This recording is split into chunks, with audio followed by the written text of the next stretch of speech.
Football Hamza চৌধুরীর জোড়া গোলের পরও নেপালকে হারাতে পারল না বাংলাদেশ। ঢাকা স্টেডিয়ামে ম্যাচটি ড্র হয়েছে 2-2 গোলে। 90 মিনিট পর্যন্ত 2-1 ব্যবধানে এগিয়ে থেকেও ইনজুরির সময় গোল খেয়ে হতাশায় ডুবেছে লাল সবুজের দেশ। এতে ভারতের বিপক্ষে এশিয়ান কাপ বাছাই মর্যাদার ম্যাচের আগে আত্মবিশ্বাস বাড়িয়ে নেওয়ার সুযোগ হারালো হ্যাভিয়ের কাবরেরার দল।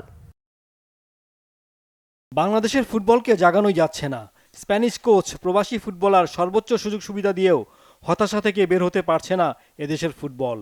নিজেদের হোম গ্রাউন্ড, গ্যালারি ভর্তি দর্শকের পূর্ণ সাপোর্ট, ইংলিশ প্রিমিয়ার লিগে খেলা হামজা চৌধুরীর মতো ফুটবলার নিয়েও নেপালকে হারাতে না পারা বাংলাদেশ ফুটবলে বিরাট ব্যর্থতা, বিরাট হতাশা। 18 নভেম্বর এশিয়ান কাপের বাছাইয়ে ভারতের মুখোমুখি হওয়ার আগে নেপালকে হারিয়ে উজ্জীবিত ও আত্মবিশ্বাসী হতে চেয়েছিলেন কোচ হ্যাভিয়ের কাবরেরা। কিন্তু কোথায় কি? নেপালের বিপক্ষে প্রস্তুতি ম্যাচে 29 মিনিটে 1 গোলে পিছিয়ে পড়ে স্বাগতিকরা। তবে দ্বিতীয়ার্ধে শুরুতেই জ্বলে ওঠে বাংলাদেশ, জ্বলে ওঠেন হামজা চৌধুরী। দারুণ ব্যাকভলিতে সমতা আনেন ম্যাচে। 4 মিনিট পর রাকিবকে বক্সে ফাউল করলে পেনাল্টি পায় স্বাগতিকরা। সেই সুযোগে বাংলাদেশকে 2-1 এগিয়ে নেন ইংলিশ প্রিমিয়ার লিগের এই ফুটবলার। 80 মিনিটে ইনজুরিতে পড়ে হামজা মাঠ ছেড়ে উঠে গেলেও 90 মিনিট পর্যন্ত এই লিড ধরে রেখেছিল স্বাগতিকরা। এরপর 5 মিনিট ইনজুরি টাইম, আর সেখানেই সর্বনাশ বাংলাদেশের।